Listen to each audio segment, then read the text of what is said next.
குலம் கோத்திரம் தெரியாதவன், அப்பா அம்மா பேர் தெரியாதவன், யாரும் இல்லாதவங்களெல்லாம் குலதெய்வம் கோயில்ல சேர்த்துக்கிட்டு அவங்களுக்கு எப்படி வரி போடுவீங்க?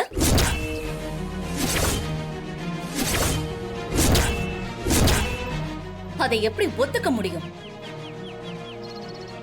ஏய், இன்னொரு தடவை கதிரை பார்த்து அனாதை குலங்கோத்திரம் இல்லாதவன்னு சொன்ன மரியாதை கெட்டுரும் சொல்லிட்டேன். ஓ, உண்மையை சொன்னா கோபம் வருதோ? ஆனா நான் சொன்னதானே உண்மை. எது எது உண்மை?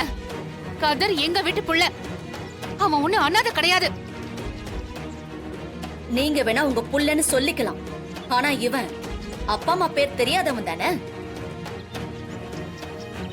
அப்பா அத்தா பேர் தெரியாதவனுக்கு குலங்கோத்திரம் எப்படி தெரியும்?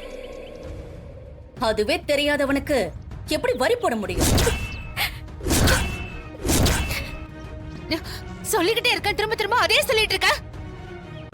இன்றே டவுன்லோட் செய்து உங்கள் ஃபேவரட் ஷோக்களை என்ஜாய் பண்ணுங்க.